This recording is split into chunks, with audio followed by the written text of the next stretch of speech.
नमस्कार, स्वागत है आपका। जनादेश टीवी इंडिया देख रहे हैं आप। मैं आपके साथ इसराइल चौधरी। गांव दर गांव जाकर हम ये पता लगाने की कोशिश कर रहे हैं कि जिस गांव में जितने प्रत्याशी हैं उनका मुकाबला किससे है और क्या वादे और क्या इरादों के साथ वो चुनावी समर में उतरे हुए हैं। सबके अपने अपने अलग वादे हैं, अलग अलग दावे हैं, अलग अलग चुनावी रणनीतियाँ हैं और अपने समर्थकों के और अपने कार्यकर्ताओं के साथ अलग अलग तरीके से वो अपनी वोट की अपील जनता से, गाँववासियों से कर रहे हैं। हम इस वक्त मौजूद हैं खानपुर गुज्जर में। खानपुर गुज्जर 4000 वोटों से अधिक इस गांव में मतदाता हैं। 7 से 8 कैंडिडेट मैदान में उतरे हुए हैं। पूर्व प्रधान भी चुनावी मैदान में हैं। अपने पूरे इरादों के साथ और अपने पूरे विकास के मुद्दों के साथ वो भी अपनी चुनावी मैदान में ताल ठोक रहे हैं। उसी के साथ लगातार कई योजना चुनाव लड़ रहे एक प्रत्याशी भी चुनावी मैदान में है और एक नया चेहरा भी चुनावी मैदान में है। 2 से 3 साल या 4 साल कहें, अपने लगातार गांव के अंदर जिस तरह से वो अपना कार्य करा रहे हैं, विकास से जुड़ा कार्य हो या जो भी हो, जिस तरह से हमें सुनने में आया, आज उसी प्रत्याशी से हम आपकी मुलाकात कराने जा रहे हैं जिसका नाम है आदिल चौधरी। ये वो शख्स है जिसने गांव के अंदर निस्वार्थ गांव के अंदर विकास किया। हकीकत में ही अगर ऐसे चेहरे को गांव की बागडोर सौंप दी जाए तो बात ही कुछ अलग है। युवा है, नया चेहरा है, लेकिन हार और जीत किसकी होगी, मतदाता किसके पक्ष में जाएंगे, ये समय बताएगा। चलिए हम एक एक करके उनके समर्थकों से बात करते हैं, आखिरकार उनका क्या इरादा है, क्या वादा है और किन मुद्दों के साथ वो मैदान में आए हैं। भाई साहब का नाम क्या है? मेरा नाम मुस्तफ़ा चौधरी है जी। मुस्तफ़ा चौधरी, आप यहाँ इकट्ठे हैं, आदिल जो चुनाव लड़ रहे हैं उन्हीं के साथ, उन्हीं के समर्थक हैं आप। क्या मुद्दे हैं जो आपके प्रत्याशी और आपके उम्मीदवार जो गाँव वासियों से जो अपील कर रहे हैं वोट की?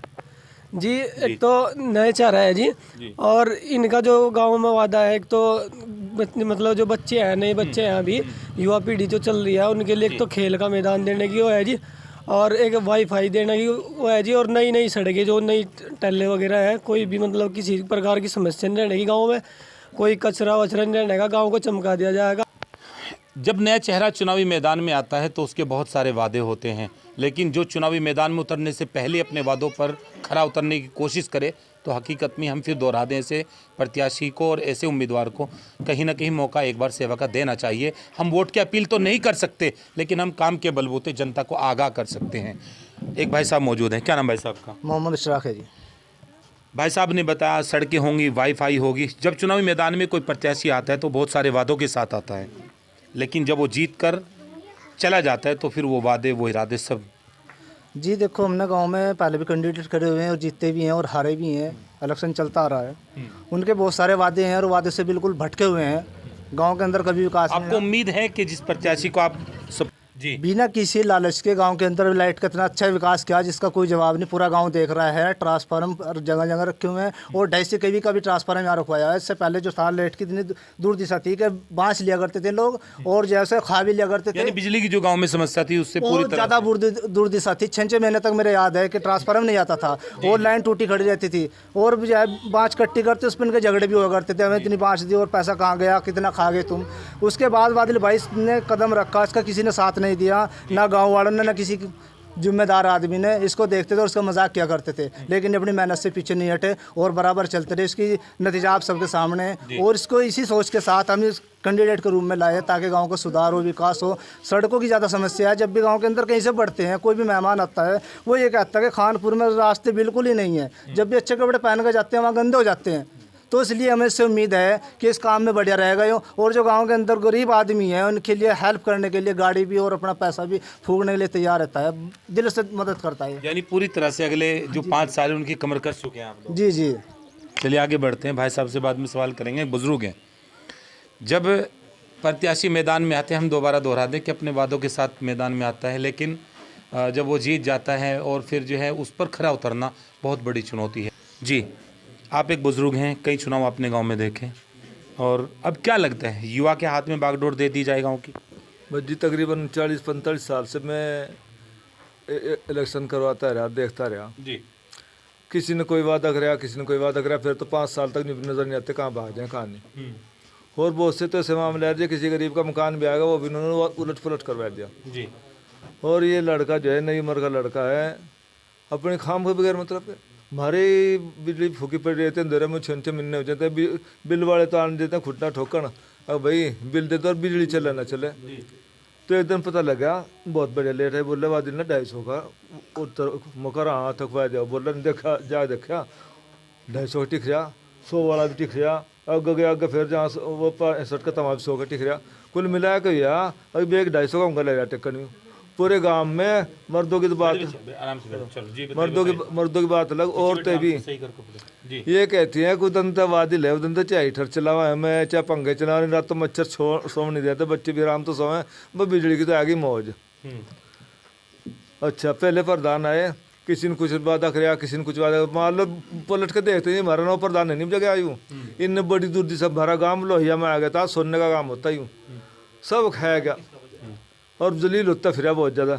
और इसने कोई लेना ना दे, मैं ही बीमार हो गया, तो मैं अपनी बात बताऊँ, मुझे नहीं से उठा कर आता, सानपुर गया लेके, वहाँ एडमिट करवा, इलाज करवा, मान लो गाड़ी भी खर्चा भी सारी बातें, मेरे अलावा और भी कई औरतों ने ऐसे टाइम पर ले गया, अपनी नींद खराब करके रात आधी रात न अस्पताल में ले जाना, सहारनपुर ले जाना।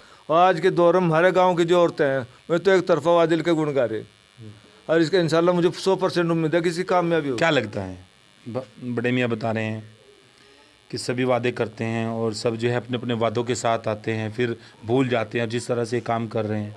वादों की तो बात ये है जी, हम भी 30-40 साल से इलेक्शन देख रहे हैं और सबका साथ दे रहे हैं। 10 साल हमें पहले करीब प्रधानी गांव में मूसा के नाम से, और जी खुदा का हो गया नाम मूसा का था, काम अब्दुल कयूम मिस्त्री का था गांव में, और सेवा करी और सेवा करेंगे। और अल्लाह का शुक्र है, किसी की लाइन का काम हो, ट्रांसफार्मर का काम हो, किसी की दवाई का काम हो, जो दिल्ली भी जाना पड़े किसी मरीज के साथ में, इंशाल्लाह वहाँ भी दवाई दिलवाने के लिए मेहनत करके। क्या नाम भाई साहब का? रवि जी। जी रवि। रवि भाई, क्या लगता है बदलाव होगा गांव में? जी पूरा बदलाव होगा। किसके रूप में होगा? वादिल भाई। क्या नाम भाई साहब का? मोहम्मद मोबीन है जी। मुबीन भाई एक युवा हैं आदिल, और गांव के अंदर बता रहे हैं कि जिस तरह से विकास कर रहे हैं, हमें भी देखे हैं कुछ उनके काम, तो क्या लगता है उनको बागडोर अब की बार मिलेगी या क्या लगता है? मिलेगी जी, इंशाल्लाह जरूर मिलेगी। अच्छा जी। तो आपको उम्मीद है कि अगले 5 साल जो उनके होंगे उनमें भी इसी तरह विकास कार्य कराए जाएंगे और जिस तरह से अभी किए जा रहे नहीं जी, विकास अच्छा करेंगे, बगैर जीत तो ही कर रहे हैं। हैं? जीतने के बाद ज़्यादा होगा? जीतने के बाद ज़्यादा होगा। क्यों, ऐसा ही है जी ऐसा ही है। भाई साहब? ऐसा ही है। समय निकाल लिया चुनाव में, काम छोड़ दें इंशाल्लाह, काम चल रहा। किसके लिए? अभी वादिल भाई के लिए हम। अगले 5 साल किसके लिए होंगे फिर? वादिल भाई के लिए होंगे इंशाल्लाह। अगले 5 साल भी उम्मीद है इंशाल्लाह अल्लाह घर की। तो विकास की उम्मीद है, क्या उम्मीद है आगे?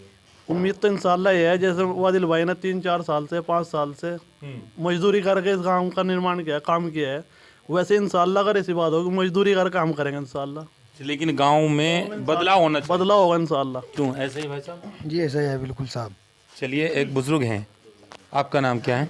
बताइए, आपका नाम क्या है? इकराम। तो वादिल भाई तैयारी कर रहे हैं, आप साथ हैं इनके? इंशाल्लाह अच्छा, पूरी उम्मीद है? उम्मीद है जी खुदा। चलिए आगे बढ़ते हैं। क्या नाम भाई साहब का? मोहम्मद आलिम। आलिम जी, आपने कई चुनाव दूसरे प्रत्याशियों के भी देखे लगातार, आप परिवार से हैं? जी भाई हूँ इसका।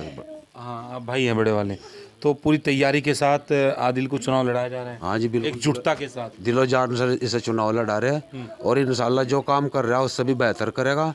और गांव में बारात घर की दिक्कत है, 2 बारात घर इंशाल्लाह आने वाले टाइम में वादिल भाई बना के दिखाओगा। देखिए, ये उनके समर्थक हैं जो यहाँ इस वक्त उनकी बैठक पर मौजूद हैं, सभी अपने जोश के साथ लबरेज हैं, वादे नए नए हैं, इरादे एकदम बिल्कुल सटीक हैं। लेकिन एक बात मैं फिर दोहरा दूं, जब चुनावी मैदान में कोई प्रत्याशी आता है और अपने वादे करता है तो जनता उन लुभावने वादों में पूरी तरह से सिमट जाती है, और प्रत्याशी भी उन वादों को लपेटकर एक साइड में रखकर पूरे 5 साल अपने क्लब के कपड़ों के साथ मस्ती मारते हैं, गांव को रब हवाले छोड़ देते हैं। लेकिन ऐसा नहीं करना चाहिए।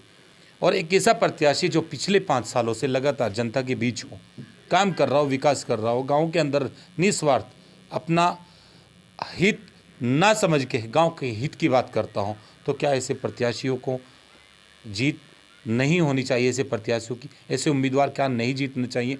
हकीकत में ही एक गांव का मतदाता गांव का प्रधान चुनता है, और वही गांव का मतदाता देश का प्रधानमंत्री चुनता है। लेकिन जब बात विकास की आती है तो वहीं विकास के बारे में एक ऐसे प्रत्याशी को चुनना चाहिए जिस प्रत्याशी के अंदर गांव के अंदर काबिलियत विकास करने की हो। लेकिन ये गांव काफ़ी चर्चाओं में रहा, पूर्व प्रधान भी यहाँ इस वक्त चुनावी ताल ठोक रहे हैं, नए प्रत्याशी कई हैं, लेकिन एक आदिल प्रत्याशी भी हैं उम्मीदवार हैं, अपनी उम्मीदवारी के साथ, दावेदारी के साथ चुनावी मैदान में इस वक्त उतरे हुए हैं।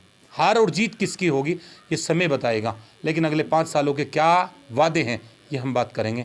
आदिल, तो इस वक्त हमारे साथ मौजूद हैं युवा चेहरा आदिल। सबसे पहले हमारे चैनल में आपका स्वागत है। नमस्कार। और क्या लगता है, पिछले 5 सालों से आप लगातार गांव के अंदर अपना काम कर रहे हैं और कुछ विकास से जुड़े आप कार्य करा रहे हैं, और जब पिछला कोरोना काल था उस समय भी हम आए थे, आपने गांव के अंदर दवाई का बहुत सारा छिड़काव कराया था 1 साल पहले, और अब फिर एक कोरोना काल का दौर आ गया और अब चुनावी समर भी है, तो क्या उम्मीदें हैं गांव से और क्या इरादे हैं? गांव से मुझे पूरी उम्मीद है, क्योंकि मैं उस वक्त जब 4 साल, आज से 4 साल पहले हमारे गांव का जो नया प्रधान था उसको 1 साल हुआ था, और लोग मुझसे कहते थे कि तू बहुत वक्त पहले लग गया, थक कर बैठ जाएगा। लेकिन मैंने कहा कि नहीं, थक कर बैठने की बात नहीं है, जिस काम को करने की ठानी है उसमें इज्जत मालिक देगा। मेरे गांव के अंदर हकीकत में जो ये भाई बता रहे थे वो मेरे दिल के ऊपर, मैं जानता हूँ, मेरे ऊपर बीती है। उस वक्त जून जुलाई के महीने में जब ट्रांसफार्मर में लेके आता था, मैं घर तक नहीं पहुँचता था और मेरे पास फ़ोन आ जाता था कि दोबारा फिर जल गया है। ऐसे ही जब 10 दिन के अंदर 7 ट्रांसफार्मर कम से कम फूक गए तो मैंने पूरी कोशिश की और रात दिन एक करके 250 केवी का ट्रांसफार्मर रखने का काम किया, जिसकी वजह से गांव की समस्या लाइट की आधे से ज़्यादा कम हो गई। और दूसरे ट्रांसफार्मर जो 63 के थे उनको 100 को कराने का काम किया, और 100 के ट्रांसफार्मर बहुत ज़्यादा अधिक से अधिक डेली जलते थे, उन सबको डेली 24 घंटे के अंदर ट्रांसफार्मरों को चेंज कराने का काम किया। और आज हर प्रत्याशी आज अपने परिवार को कहता है कि मैं तुम्हारा परिवार हूं। उस वक्त किसी को परिवार नहीं दिखता था, आज सबको परिवार दिखना शुरू हो गए। आदिल ने उन औरतों के लिए, उन बच्चों के लिए जिन घरों में पानी की व्यवस्था नहीं थी, लाइट की वजह से दिक्कतें थी, बच्चे बिलखते थे, उनके लिए रात दिन एक करके अपने बच्चों को छोड़ा और गर्मी में, धूप में भूखा प्यासा रहकर इन लोगों के कामों को किया। आज ये लोग गांव वाले खुद मेरी मोहब्बत और मेरे साथ आने का काम करेंगे। मुझे हर वर्ग से उम्मीद है कि जिस तरीके से मैंने काम किया है उसी तरीके से लोग मेरा भी साथ देंगे, ये किसी के बहकावे में नहीं आएंगे। और एक ट्रांसफार्मर और उधर हरिजनों में वो भी बार बार फूकता रहता है, अभी कल परसों उसको चेंज कराया है 100 का ही, लेकिन उसके कागज़ बिल्कुल तैयार है। अभी आचार संहिता लगने की वजह से शायद किसी वजह से इलेक्शन के 2-4 दिन बाद तक आ जाएगा, पूरे कागज़ कंप्लीट है, सिर्फ एमडी साहब के साइन रहे हुए हैं, डेली बात होती है, 2-4 दिन का वादा हो रहा है। पिछले 4 सालों के कार्यकाल में जिस तरह से आपने बगैर प्रधान हुए गांव के अंदर विकास किया, तो आपको लगता है कि गांव वाले उस कर्ज को अदा करेंगे?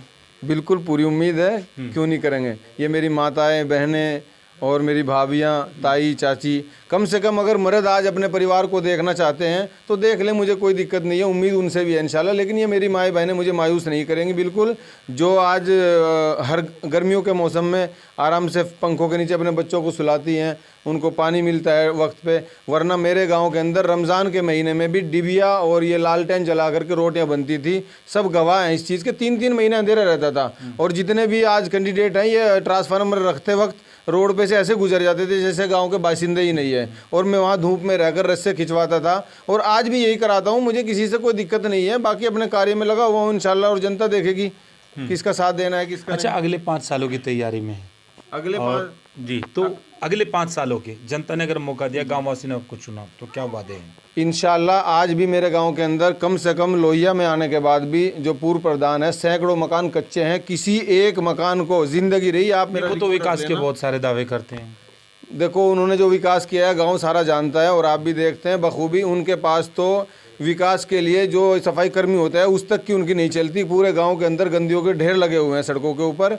जगह जगह कुर्डियों के तौर पर लगे हुए हैं, किसी को उठवाने की हिम्मत नहीं है, उसकी वो खुद नहीं चलती है। रही बात ये, गांव के अंदर आज भी सैकड़ों मकान कच्चे हैं जो कि नहीं होने चाहिए थे। अगर ज़िंदगी रही, ऊपर वाले ने मुझे कबूल कर लिया जनता की दुआओं से, तो एक भी मकान कच्चा नहीं रहेगा। कोई सड़क भट्टे की ईंटों की नहीं रहेगी, टैल या आरसीसी की होगी, चाहे मुझे उसके लिए अपनी जान की कितनी कुर्बानी देनी पड़े, कितना ही भाग दौड़ करनी पड़े। मैं हमेशा विकास के लिए तैयार हूँ, क्योंकि मैं हरियाणा में रहता हूँ। वहाँ के गाँव को देखकर मुझे अपने गाँव को देखने के बाद आंसू निकल कर आते हैं। बड़ी परेशानी होती है कि हम किस जगह हैं, और उन गाँव के लोगों के विकास को देखकर तालाबों की बाउंड्रियाँ, पार्क बने हुए हैं, तालाब ऐसे साफ सुथरे हैं कि उनका पानी पीने योग्य रहता है। युवाओं के लिए क्या कुछ होगा गाँव में? युवाओं के लिए मैं पूरी कोशिश कर रहा हूँ कि कम से कम 5-6 बीघा ज़मीन उनके लिए कहीं से भी, चाहे मैं ठेके से अलाउट कराऊँ या किसी भी तरीके से कहीं विधायक प्रतिनिधि से या एमपी निधि से कहीं से भी कोशिश करके लाऊं। एक बच्चों के खेल के मैदान के लिए मेरी पूरी कोशिश रहेगी। ऊपर और वाले ने शिक्षा करवाया में क्या बदलाव होगा? शिक्षा में हमारे यहाँ गांव के अंदर अभी स्कूल जो है बहुत ही हल्की क्लास में है, उसको मैं इंटर कॉलेज के रूप में बनवाने का कार्य कराना चाहता हूँ। अगर ऊपर वाले ने मुझे मौका दे दिया, जनता का साथ रहेगा। और गांव के अंदर एक हॉस्पिटल अलग से बनवाना चाहता हूँ, जैसे दिल्ली के अंदर मोहल्ला क्लिनिक चलती है, जी हाँ, इसी तरीके से यहाँ कुछ नया होगा, कुछ नया कराने, हर चीज़ में कुछ नया कराने की यानी चाहत शिक्षा, है। स्वास्थ्य और जी, शिक्षा, स्वास्थ्य और जितना भी अपना सड़कें, पानी, बिजली, इन सारे कामों पे मैं खरा उतरने की। क्या अपील करना चाहेंगे गाँव वासियों से? मैं गाँव वासियों से यही अपील करना चाहता हूँ कि सच्चा चुने और अच्छा चुने। आप लोगों ने देखा है सफाई कर्मियों की भी ये हालत है, उनसे खेतों में काम कराया जाता है, उनको टाइम से सैलरी नहीं दी जाती और गांव में गंदगी झुकी हैं। अगर शादी ब्याह में किसी को सफाई की ज़रूरत पड़ती है तो उनको पैसे दे करके अपनी तरफ से फ़ोन करके बुलाया जाता है, ना कि प्रधान की तरफ से। पूरा गाँव आप सर्वे कर लीजिए और पूरा गाँव के अंदर देख लीजिए क्या हालत गाँव के हैं। बस मैं जनता से हाथ जोड़कर रिक्वेस्ट करना चाहता हूं कि अगर आप मुझे मौका देंगे तो मालिक ने चाहा आपके वादों पर खरा उतरूंगा, बल्कि वादों से भी बहुत ज़्यादा, जो आपने सोचा नहीं। आपने देखा है हॉस्पिटलों के अंदर कितनी भ्रष्टाचारी है, मरीजों के साथ किस तरह का खिलवाड़ किया जा रहा है, इनाम के तौर पर उनसे पैसा लूटा जाता है। आदिल के होते हुए ना कभी किसी से रिश्वत ली गई है और ना ली जाएगी। ज़िंदगी रही तो हर काम पर खरा उतरा जाए। दावों के साथ, वादों के साथ, इरादों के साथ और बुलंद हौसलों के साथ चुनावी मैदान में अपनी ताल ठोक रहे हैं। विरोधियों के सामने क्या चुनौती पेश कर रहे हैं ये तो विरोधी जाने, लेकिन विकास को लेकर जिस तरह से ये अपने धुर विरोधियों को घेर रहे हैं, ये आपको देखने को मिलेगा गांव खानपुर गुज्जर में। यहाँ लाइट को लेकर, बिजली को लेकर जिस तरह की समस्या से ये अवगत करा रहे हैं और गांव के अंदर बिजली की जो समस्या थी, जी बताइए। मैं अभी गांव वासियों से भी और पूरे देशवासियों से एक अपील करना चाहता हूं हाथ जोड़ करके कि अभी कोरोना काल दोबारा फिर से वापस कोरोना की बीमारी वापस आ रही है, तो मैं सभी से रिक्वेस्ट करना चाहता हूं प्रशासन का पूरा सहयोग करें। सभी भाई मास्क लगाकर बाहर जाएं और वोट गिरने जाएं तो भी मास्क लगाकर जाएं और ज़्यादा से ज़्यादा डिस्टेंस बनाकर रखें, क्योंकि यह बीमारी बहुत भयावह है। हमें प्रशासन के साथ सहयोग कर चलना है, बस मेरी यही अपील है।